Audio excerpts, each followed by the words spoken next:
Discrete mathematics में आज से हम लोग यूनिट 3 को डिस्कस कर रहे हैं और यूनिट 3 में हम लोग देखेंगे रिलेशन बिटवीन टू सेट्स। जो आपके सिलेबस में टॉपिक्स दिए गए हैं उसमें पहला टॉपिक है binary relation as a subset of Cartesian product. यहाँ पे हम लोग सबसे पहले बात करेंगे रिलेशन क्या होता है, बाइनरी रिलेशन किसे कहते हैं।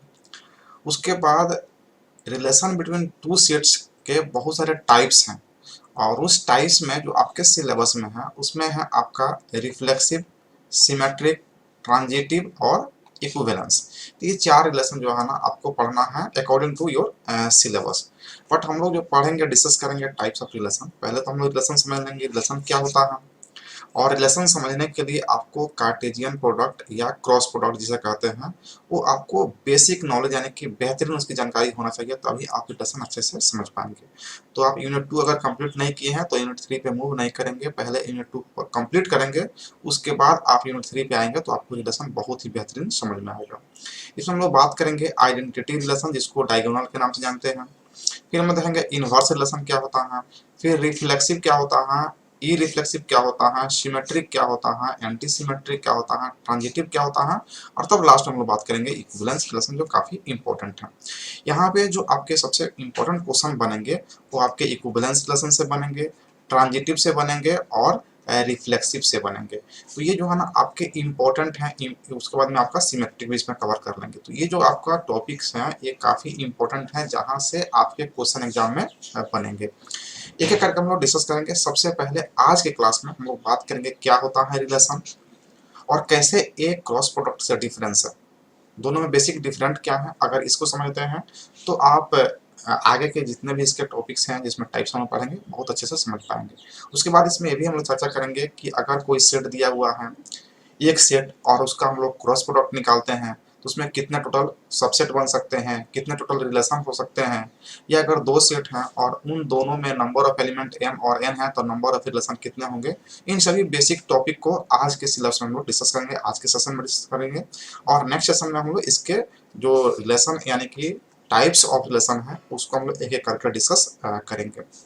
ये शुरू करते हैं। सबसे पहले हम लोग बात करते हैं रिलेशन का। तो जो मैथमेटिक्स में हम लोग पढ़ते हैं रिलेशन, यहाँ पे कहता है कि रिलेशन इज ए सबसेट। आप वर्ड पे ध्यान देंगे, रिलेशन क्या होता है, सबसेट ऑफ द कार्टेशियन जिसे क्रॉस प्रोडक्ट कहता है। तो क्रॉस प्रोडक्ट हम लोग किस में करते हैं, दो सेट्स में करते हैं। किसी दो सेट के लेते हैं और उसे क्रॉस प्रोडक्ट को निकालते हैं। तो उस क्रॉस प्रोडक्ट के जितने भी सबसेट होंगे वो सभी क्या कहलाएंगे, रिलेशन कहलाएंगे। इससे पहले हम लोग सबसेट डिस्कस कर चुके हैं कि क्या होता है सबसेट। अगर कोई सेट है आपके पास, एक सेट है और इसमें नंबर ऑफ एलिमेंट अगर n है तो इसमें नंबर ऑफ सबसेट की संख्या कितना होगी, 2 के पावर n होगी। इसको हम लोग पहले ही डिस्कस कर चुके हैं। और यहाँ पे कहा जा रहा है कि कार्टेशियन जो प्रोडक्ट आपका होगा उस पे जितने भी सबसेट होंगे, कार्टेशियन प्रोडक्ट के जितने भी सबसेट होंगे वो सभी क्या कहलाएंगे, रिलेशन कहलाएंगे। तो इससे पहले हम लोग जो सबसेट देखे थे तो नंबर ऑफ एलिमेंट यहाँ पे अगर n है तो 2 के पावर n। अगर एक एलिमेंट यहाँ पे सेट a है, इसमें नंबर ऑफ एलिमेंट 1 2 और 3 दिया हुआ है, तो इसमें नंबर ऑफ जो सबसेट हम लोग निकाल रहे थे, नंबर ऑफ यहाँ पे सबसेट इन a, तो यहाँ पर निकाला था 2 के पावर n, जिसमें 2 के पावर यहाँ पर 3 यहाँ पे करते हैं तो इसमें आ जाएगा 8। और इसमें आपको बनता था 5 पहला, उसके बाद में 1, उसके बाद में 2 3, उसके बाद में 1 2, उसके बाद में 2 3 और फिर 1 3 और फिर 1 2 और 3। एक कार्डिनलिटी के आधार पर हम लोग कर रहे थे। कार्डिनलिटी के आधार पे पहले 0 कार्डिनलिटी वाला हो गया, उसके बाद में 1 वाला हो गया, उसके बाद में 2 वाला हो गया और उसके बाद में लास्ट में 3 वाला। तो ये सारे क्या हो गया, नंबर ऑफ सबसेट हो गए इस सेट के, सेट ए के सबसेट हो गए। तो यहाँ पे संख्या कितना हो गया, 8 हो गया। लेकिन जब हम लोग क्रॉस प्रोडक्ट निकालते हैं तो उसमें 5 नहीं होता है। क्रॉस प्रोडक्ट जब हम लोग निकालते हैं तो उसमें क्या होता है, 5 नहीं होता है, 1 का आइडेंटिटी नहीं होगा, 2 का आइडेंटिटी नहीं होगा, 3 का आइडेंटिटी वाला नहीं होगा। क्यों नहीं होगा, कारण ये है कि अगर आप दो सेट को क्रॉस निकालते हैं तो कहता है कि सेट ए के एलिमेंट पहले होना चाहिए और सेट बी के एलिमेंट बाद में होना चाहिए। इस तरह से क्या होता है क्रॉस प्रोडक्ट हम लोग देखेंगे। पहले हम लोग सबसेट देख लेते हैं। तो यहाँ पे देखिए सबसेट में कुछ अलग होता है, क्रॉस प्रोडक्ट में कुछ अलग होता है, और उस क्रॉस प्रोडक्ट के सबसेट को रिलेशन कहते हैं। तो इसमें सबसे पहले हम लोग समझेंगे क्रॉस प्रोडक्ट, उसके बाद हम लोग समझेंगे कि रिलेशन में कितनी संख्या होती है सबसेट की। यहाँ पे एक एग्जांपल हम लेते हैं सबसे पहले कि if A and B are two sets, अगर ए और बी दो सेट्स हैं, then every subset of A cross B is called a relation from A to B. यहाँ पे ये ध्यान रखेंगे फ्रॉम ए टू बी कहा जा रहा है या बी टू ए कहा जा रहा है, तो यहाँ पे हम लोग जो ऑब्जेक्टिव क्वेश्चन करेंगे तो उसमें हम आपको क्लियर कर देंगे कि कहाँ से कहाँ कह रहा है। यहाँ पे क्वेश्चन समझिएगा, कह रहा है कि अगर दो सेट हैं ए एंड बी, तब एवरी सबसेट यानी कि प्रत्येक subset of A cross B यानी कि Cartesian product of A and B is called relation from A to B. अब यहाँ पे वर्ड यूज हो रहा है आपका सबसेट, और सबसेट हम लोग अच्छे से यूनिट 2 में कंप्लीट कर चुके हैं। तो यूनिट 2 का सीक्वेंस में सभी वीडियो आपको एप्लीकेशन पे दिया गया है, वहां से जो है ना आप जाकर के सभी वीडियो को अच्छे से समझेंगे। उसके बाद यहाँ पे आएंगे, देखिए यहाँ पे बार बार सबसेट का यूज करेंगे और क्रॉस प्रोडक्ट का यूज करेंगे, तो आप इस पे ध्यान देंगे, ठीक है ना। अगर वहां पे आप नहीं समझ पाते हैं तो यहाँ पे आपको परेशानी होगा। Every subset of A cross B is called relation, every subset of A cross B is called relation. बस इस वर्ड को ध्यान रखेंगे, अगर दो सेट हैं तो प्रत्येक सबसेट होगा ए क्रॉस बी का, वो सभी क्या कहलाएगा, रिलेशन कहलाएगा। अब ये ए क्रॉस बी क्या होता है, कैसे हम लोग निकालते हैं, इसको हम लोग यूनिट 2 में देखे हैं। अभी हम लोग देखेंगे कि ए क्रॉस बी क्या होता है। एग्जांपल लिख लेते हैं। जैसे हमारे पास एक सेट ए है और इसमें जो एलिमेंट है, एलिमेंट की संख्या जो है ना m है, और एक सेट आपके पास बी है जिसमें नंबर ऑफ एलिमेंट की संख्या n है। ए में जो m है उसमें एलिमेंट हम रख लेते हैं आपके पास यहाँ पे 1 और 2। बी में हम रख लेते हैं यहाँ पे A B and C, 3 element इसमें हो गए, 3 एलिमेंट्स बी में हो गए और ए में 2 एलिमेंट्स हो गए, यानी कि m का संख्या कितना हो गया 2 और n का संख्या कितना हो गया 3। अब यहाँ पे हम निकाल रहे हैं ए क्रॉस बी। आप ध्यान से देखेंगे ए क्रॉस बी, तो ए क्रॉस बी का मतलब हो गया कि ए के सभी एलिमेंट को आप बी से मैपिंग कर दीजिए, ए के ईच एंड एवरी एलिमेंट को बी के ईच एंड एवरी एलिमेंट से मैपिंग कीजिए, रिलेशन एस्टैब्लिश कीजिए। यानी कि एक को ए के साथ, तो यहाँ पे हम लोग करेंगे एक और ए हो गया, ठीक है। एक को फिर बी के साथ, तो यहाँ पर हो जाएगा आपका 1 एंड बी।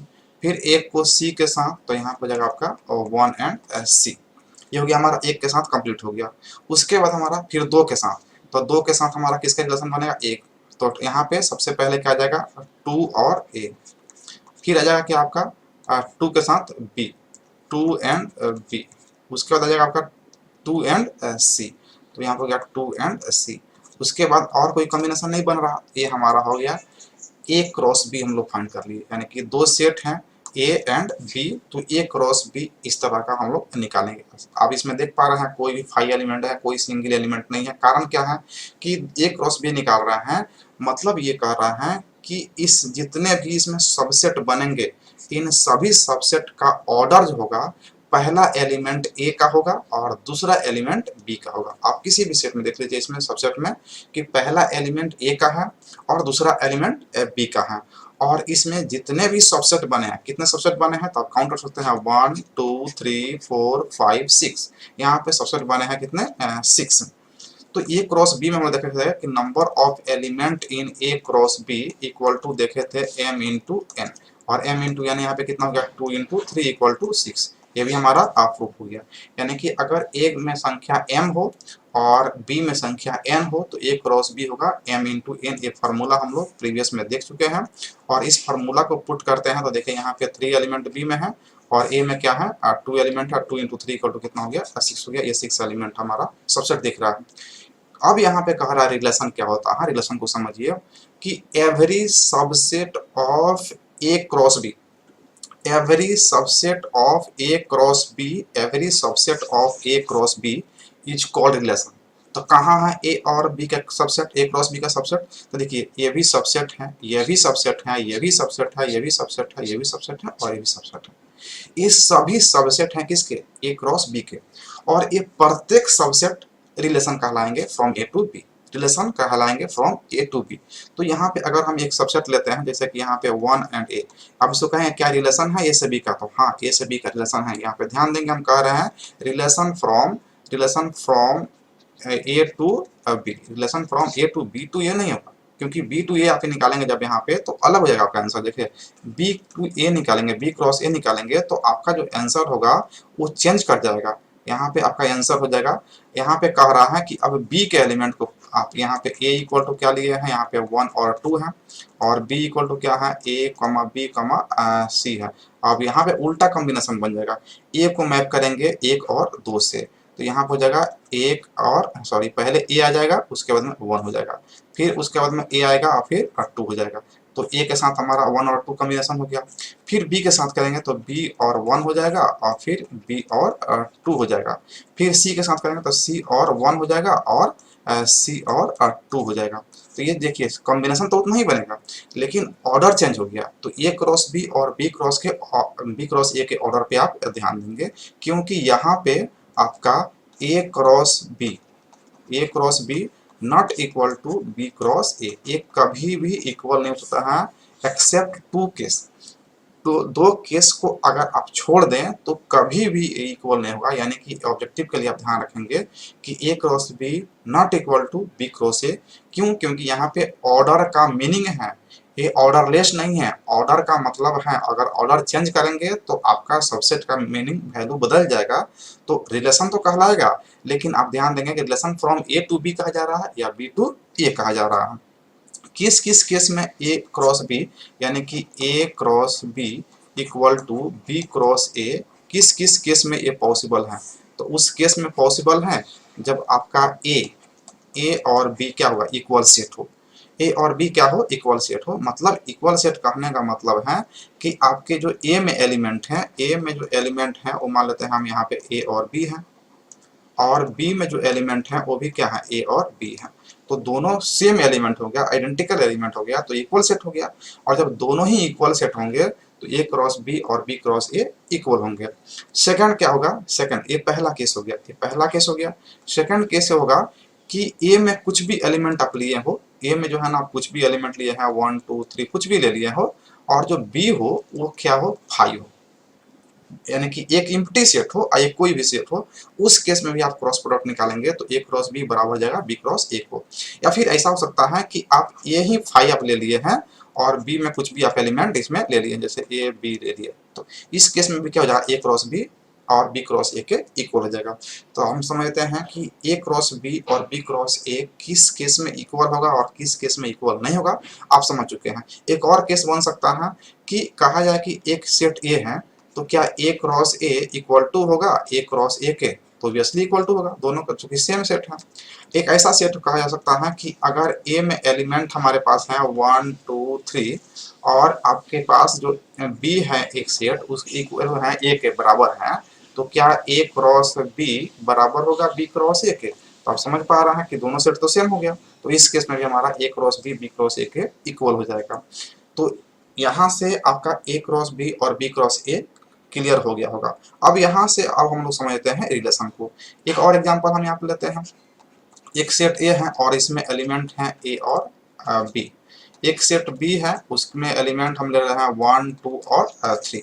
अब यहाँ पे जो है ना ए क्रॉस बी हमें निकालना है, तो ए क्रॉस बी जब निकालेंगे तो देखिए ए पहले है तो ए के एलिमेंट हमेशा पहले आएंगे, तो ए के एलिमेंट पहले ए है और ए का मैपिंग 1 से हो जाएगा, फिर ए का मैपिंग 2 से हो जाएगा, फिर ए का मैपिंग 3 से हो जाएगा, फिर बी से मैपिंग करेंगे तो बी का 1 से, फिर बी का 2 से, और फिर बी का 3 से। तो ये हमारा जो है ना सभी सबसेट हम लोग निकाल लिए ए क्रॉस बी, ए हमारा ए क्रॉस बी आ गया, ए क्रॉस बी आ गया। अब यहाँ पे कहा जाए कि इसमें नंबर ऑफ रिलेशन आप निकाल दीजिए। नंबर ऑफ रिलेशन क्या होता है, रिलेशन क्या, कितना नंबर ऑफ रिलेशन होगा, तो आप नंबर, हम लोग रिलेशन समझ चुके हैं। रिलेशन क्या कहता है कि every subset of A cross B, every subset of A cross B is called relation.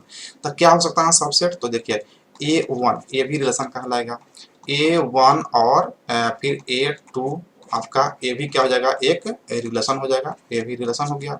फिर अगर हम लेते हैं कि A2 और फिर A3, ए भी क्या हो गया, हमारा रिलेशन हो गया। फिर A1 और A3, ए भी क्या हो गया, हमारा रिलेशन हो गया। फिर हमारा B1 A3 और उसके बाद में आपका हो जाएगा B3, ये भी क्या हो गया, एक रिलेशन हो गया। तो डिफरेंट डिफरेंट टाइप के रिलेशन बन रहे हैं। ये सभी क्या हो गया, ये सब क्या है, ये सब सबसेट हैं, subset of A cross B है। जिसको जो हम इसी में से इसमें ड्राइव कर रहे हैं, इसमें से ले रहे हैं।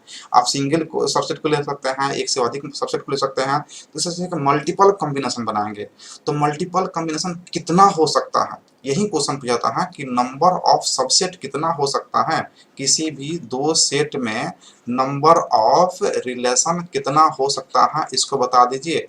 तो हम लोग पहले इसको पढ़ चुके हैं सबसेट के रूप में।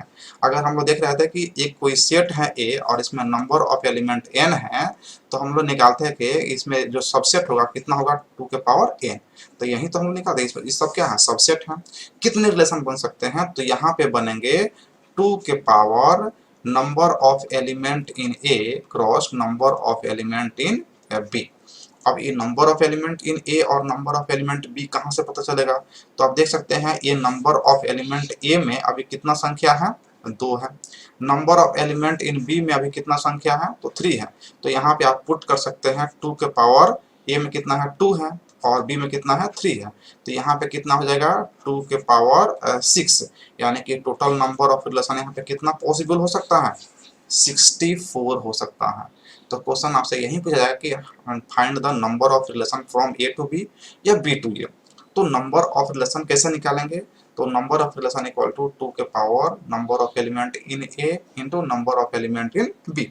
अब यहाँ से आप फॉर्मूला ड्राइव कर सकते हैं। क्वेश्चन कहेगा कि number of element in A equal to m है, number of element in B is equal to n है।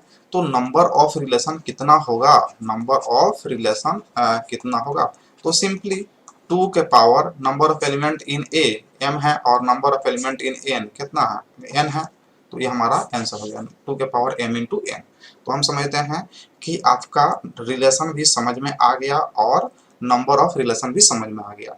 तो अगर हमारे पास कोई भी number of element in set A equal to P है और number of element in set B equal to Q है, तो नंबर ऑफ रिलेशन आप आराम से निकाल पाएंगे, बहुत ही इजीली इसको कर पाएंगे। नंबर ऑफ रिलेशन होगा 2 के power number of element in A cross number of element in B, और 2 के power number of element in A कितना है, यहाँ पे पी है, और इंटू क्यू है बी में। तो ये आपका जो है ना एक फॉर्मूला अब बन गया। अब यहाँ से हम लोग ये समझ गए, इस तरह का जो है ना आपका फॉर्मूला जो है ना आपको निकालना होगा। नंबर ऑफ रिलेशन कितना हो जाएगा, number of relation possible from A to B equal to कितना हो गया, 2 के पावर m इंटू n। कब, अगर number of element in A equal to m है और number of element in B equal to n है, तो इस तरह का आपका फॉर्मूला बनेगा। यहाँ से हम लोग ये समझे कि ए क्रॉस बी क्या है, जिसको हम लोग पहले भी समझ चुके हैं, आज भी देखें। और अगर ए क्रॉस बी में जितने सबसेट पॉसिबल हो सकते हैं वो सभी सबसेट रिलेशन कहलाएंगे। और नंबर ऑफ रिलेशन कितना होगा, तो दोनों सेट में जो नंबर ऑफ एलिमेंट की संख्या होगा उसको मल्टीप्लाई कर देंगे। अगर ए में हमारे पास अगर 10 सेट एलिमेंट हैं और बी में अगर हमारे पास 20 एलिमेंट हैं, तो 2 के पावर 10 गुने 20, यानी कि जो नंबर ऑफ सबसेट होगा 2 के पावर 200, ऐसा हमारे पास आंसर आ जाएगा। अब हम समझते हैं कि रिलेशन आपका क्लियर हो गया है। अब इसे हम लोग कुछ क्वेश्चन को करते हैं। पहला क्वेश्चन आपका है कि ए में अगर 2 एलिमेंट 1 और 2 हैं, बी में 2 एलिमेंट 3 और 4 हैं, तो find the number of relation from A to B. A to B में नंबर ऑफ रिलेशन कैसे निकालेंगे, तो नंबर ऑफ रिलेशन हम लोग को यहाँ पे फाइंड करना है। हम समझते हैं कि आप इजिली जो है ना कर पाएंगे इसको। Number of relation, number of element in A कितना है, तो यहाँ पे देखिए 1 और 2 2 है, तो यहाँ पे 2 हो गया। Number of element in B कितना है, तो इसमें भी क्या है, 2 है। तो नंबर ऑफ रिलेशन 2 के power 2 into 2, number of relation equal to 2 के पावर 4 इक्वल टू यहाँ पे 16 रिलेशन पॉसिबल हो पाएंगे। तो हम समझते हैं कि ये क्वेश्चन आपका क्लियर हो गया। नेक्स्ट क्वेश्चन है let number of element in A equal to n। Question आपका है number of element in a set A equal to n, then the number of all relations on A। तो A में relation कैसे निकालेंगे, जब भी relation बनेगा तो 2 सेट के अंदर में बनेगा। यहाँ पे तो एक ही सेट बना है, तो कैसे हम लोग नंबर ऑफ रिलेशन निकालेंगे, तो देखिए यहाँ भी निकाल सकते हैं। कैसे, तो हम लोग के पास सेट A है जिसमें नंबर ऑफ एलिमेंट, यानी कि यहाँ पे नंबर ऑफ एलिमेंट कितना है, नंबर ऑफ एलिमेंट कितना है, n है। तो हम लोग a क्रॉस a तो निकाल ही सकते हैं ना। तो a क्रॉस a जब निकालेंगे तो इसमें एलिमेंट की संख्या कितना होगा, टोटल सबसेट की संख्या कितना होगा, तो इसमें भी n है और इसमें भी क्या है, n है। क्यों, क्योंकि दोनों इक्वल ही हम ले लिए हैं। तो n इंटू n कितना हो गया, n स्क्वायर, यानी कि इसमें नंबर ऑफ सबसेट कितना हो गया, n स्क्वायर हो गया। तो हम लोग निकालेंगे यहाँ पे नंबर ऑफ रिलेशन, यहाँ पे नंबर ऑफ रिलेशन ऑन ए पर कितना हो जाएगा, तो 2 के पावर यहाँ पे होता है number of element in set A into number of element in set B. ऐसा हम लोग फार्मूला देखे। तो इस फार्मूला के आधार पर जब हम लोग पुट करेंगे वैल्यू को तो आंसर हमारा निकल जाएगा। देखिए 2 के power A, number of element in A, number of element in A, और बी के जगह पे क्या है, ये भी number of element in A, दोनों हम सेम सेट ले लिए हैं। तो 2 के power number of element in A कितना है, n है, और फिर number of element in A कितना है, n है। तो यहाँ पे आपका हो जाएगा 2 के पावर n स्क्वायर। ये आपका फाइनल आंसर हो गया। ऑप्शन में इस क्वेश्चन को ऐसे दिया जाएगा, a के पावर 2 के पावर n, बी में दिया जाएगा n के पावर 2, सी में आपका दिया जाएगा 2 के पावर n स्क्वायर माइनस 1, और डी में दिया जाएगा आपको 2 के पावर n स्क्वायर। इस तरह के बहुत क्लोजेस्ट आंसर मिलेंगे। तो आपको फार्मूला को याद रखना है और उस फार्मूला के आधार पर क्वेश्चन को डील करना है। तो हम समझते हैं कि ये भी क्वेश्चन क्लियर हो गया है। नेक्स्ट क्वेश्चन, जैसे ऑप्शन यहाँ पे दिया गया, देखिए ऑप्शन यहाँ पे दिया गया 2 के पावर n, 2 के पावर n का फैक्टोरियल, 2 के पावर यहाँ पे n स्क्वायर है और नॉन, तो आंसर क्या जाएगा इसका, सी हो जाएगा। नेक्स्ट क्वेश्चन है A and B are two sets having 3 and 4 elements respectively and having 2 elements in common। कहा जा रहा है कि दो सेट हैं A and B, दो सेट हैं A and B, और इसमें कह रहा है कि having 3 and 4 elements, जिसमें number of element in A equal to 3 हो गया और number of element in set B equal to 4 हो गया रेस्पेक्टिवली। कहा जा रहा है, जिसमें कहा जा रहा है कि having 2 elements in common, और इन दोनों सेट में दो एलिमेंट्स क्या है, कॉमन है। The number of relation which can be determine from A to B. तो हम लोग नंबर ऑफ रिलेशन कैसे डिटरमाइन करेंगे, इन चारों ऑप्शन में कौन ऑप्शन आपका हो सकता है सही, इसको निकालना है। यहाँ पे कहा जा रहा है कि दो एलिमेंट्स कॉमन है। आप एक बात बताइए कि आपके पास सेट ए है और इसमें एलिमेंट है 1 2 3 4, और बी यहाँ पे सेट है, यहाँ पे है 1 2 ए सी, ठीक है। तो ये आपके पास यहाँ पे 4 एलिमेंट नहीं, हम ए में जो है ना आपका 3 एलिमेंट ले लेते हैं, जैसा कि क्वेश्चन में आपको दिया गया है। 3 एलिमेंट यहाँ पे हम ले लेते हैं आपके पास। तो ये हो गया हमारा। अब इनमें हम रिलेशन निकालेंगे, तो हम इसमें निकालेंगे नंबर ऑफ एलिमेंट कितना है 3, यहाँ पे कितना है 4। तो सिंपली हम लोग नंबर ऑफ रिलेशन निकालेंगे 2 के पावर 3 इंटू 4। यहाँ पे कॉमन एलिमेंट का कोई मतलब नहीं है, कॉमन हो सकता है, उससे क्या फर्क पड़ता है, इक्वल सेट होगा चाहे कॉमन होगा, कोई भी फर्क नहीं पड़ता है आपके नंबर ऑफ रिलेशन पे। नंबर ऑफ रिलेशन का फॉर्मूला वही होगा जो हम लोग पढ़े, 2 के power number of element in A into number of element in set B, यही आपका रिलेशन का फॉर्मूला होगा। तो ये जो कॉमन किया गया है आपको कंफ्यूज करने के लिए किया गया है। तो यहाँ पे देखिए, यहाँ पे 3 है और इसमें बी, यहाँ पे नंबर ऑफ रिलेशन निकालेंगे तो 2 के पावर 3 इंटू 4 हो जाएगा, तो 2 के पावर 12 यहाँ पे आंसर हो जाएगा, जो कि ऑप्शन में अवेलेबल नहीं है। तो ऑप्शन क्या हो जाएगा आपका, नन ऑफ दिस, आंसर क्या जाएगा 2 के पावर 12। यहाँ पे कॉमन एलिमेंट दे, उससे कोई फर्क नहीं पड़ता है क्वेश्चन को, वो आपको कंफ्यूज करने के लिए देगा, ठीक है। नेक्स्ट क्वेश्चन हम लोग करते हैं, if set A equal to A B C D है और सेट बी में 1 2 3 है, find whether or not the following sets are ordered pair are relation from A to B. देखिए यहाँ पे ए टू बी पे ध्यान देना है, और नॉट कहा जा रहा है कि कौन सा जो है ना ऑर्डर्ड पेयर रिलेशन है, जिसे कि आपको दिया गया है ऑप्शन में R1 है, R2 है, R3 आपको चेक करना है। और यहाँ पे आपको ऑप्शन दिया जाएगा जिसमें कहा जा रहा है कि R1 R2 रिलेशन है बट R3 नहीं है। बी में कहा जा रहा है कि R1 R3 है लेकिन R2 नहीं है। सी में कहा रहा है कि सभी रिलेशन है, और डी में कहा जा रहा है कि इनमें से कोई रिलेशन नहीं है। तो आपको रिलेशन निकालना है। देखिए ए में आपके पास एलिमेंट है A B C और D, और बी में आपके पास एलिमेंट है 1 2 और 3। अब हम लोग देखे थे कि जब रिलेशन निकालेंगे, कहा जा रहा है कि ए टू बी, जब ए टू बी कहा जाए तो आपको यही चेक करना है कि जो भी सबसेट बनेंगे, यानी कि जो भी रिलेशन बनेंगे, उसमें पहला एलिमेंट कौन होगा, ए का होगा, और दूसरा एलिमेंट कौन होगा, बी का होगा। तो पहला रिलेशन आप चेक करते हैं कि पहले रिलेशन जैसे कि R1 है तो R1 में ए है, तो ये चेक करें क्या ए का सेट ए का एलिमेंट है, तो हाँ ए का एलिमेंट है। 1 क्या है, 1 बी का एलिमेंट है, तो हाँ है। फिर इसमें वो A3 में तो ये ए का सेट है, ए का एलिमेंट है और 3 बी का एलिमेंट है, यानी कि R1 एक रिलेशन है। बस हम लोग को यहाँ पे ऑर्डर्ड पेयर पे ध्यान देना, ऑर्डर पेयर। R2 कहा जा रहा है कि देखिए यहाँ पे ए का है, 1 बी का है, ठीक है, सी ए का है और 2 बी का है, ठीक है, डी ए का है और 1 बी का है। ये भी हमारा क्या है, रिलेशन है। R3 में कहा जा रहा है कि ये देखिए यहाँ पे ए का सेट ए का है, 1 बी का है, ठीक है, बी ए का है और 2 बी का है, ठीक है। और यहाँ पे देखिए कहा जा रहा है यहाँ पे 3 यहाँ पे पहले बी आ गया, देखिए बी का एलिमेंट हो गया और बाद में आ रहा है ए का एलिमेंट जो यहाँ पे सी है। ये आपका पॉसिबल नहीं है फ्रॉम ए टू बी में, ये बी टू ए में पॉसिबल है, ए टू बी में पॉसिबल नहीं है। तो आपका R3 के आगे रिलेशन नहीं है। अब यहाँ पे ऑप्शन चेक कर सकते हैं आप, R1 R2 रिलेशन है तो R1 and R2 are relation but R3 is not a relation, ये आपका सही है। लेकिन किसके लिए, तो यहाँ पे ध्यान दीजिएगा, कहा जा रहा है कि ए टू बी के लिए, ए टू बी कहने का मतलब है कि ए का एलिमेंट पहले आएगा और बी का एलिमेंट बाद में आएगा। तो हम समझते हैं कि ये भी क्वेश्चन आपका क्लियर हो गया है। अब आगे हम लोग का क्वेश्चन जो है ना, जितना भी इसे क्वेश्चन बन सकता है हम लोग जो है ना इसको असाइनमेंट के रूप में करेंगे। यहाँ पे हम लोग सिर्फ ये समझे कि रिलेशन क्या होता है और नंबर ऑफ रिलेशन कैसे निकालते हैं, और नंबर ऑफ रिलेशन से कुछ हम लोग क्वेश्चन भी देखे। इससे और भी क्वेश्चन आपको असाइनमेंट में दिया जाएगा, जैसा कि आपका यूनिट 1 का असाइनमेंट दे दिया गया है एप्लीकेशन पे, PDF के रूप में है। जितने भी वीडियो सीक्वेंस में है उसके नीचे में जाएंगे तो पहले नोट्स मिलेगा और उसके बाद आपका होमवर्क सीरीज मिल जाएगा, जिस जो असाइनमेंट दिया गया है उसमें असाइनमेंट में आपको 5 क्वेश्चन दिया गया है जो सब्जेक्टिव टाइप का है और आपका 15 क्वेश्चन है जो ऑब्जेक्टिव टाइप का है। उन सभी क्वेश्चन को, यानी कि टोटल क्वेश्चन कितना होगा आपका 20 क्वेश्चन, इन 20 क्वेश्चन का आप असाइनमेंट तैयार करेंगे। मतलब ये कह रहे हैं कि एक अलग कॉपी बनाएंगे और असाइनमेंट 1 है जो यूनिट 1 का है उसका सभी क्वेश्चन का आप डिटेल सॉल्यूशन करके रख लेंगे।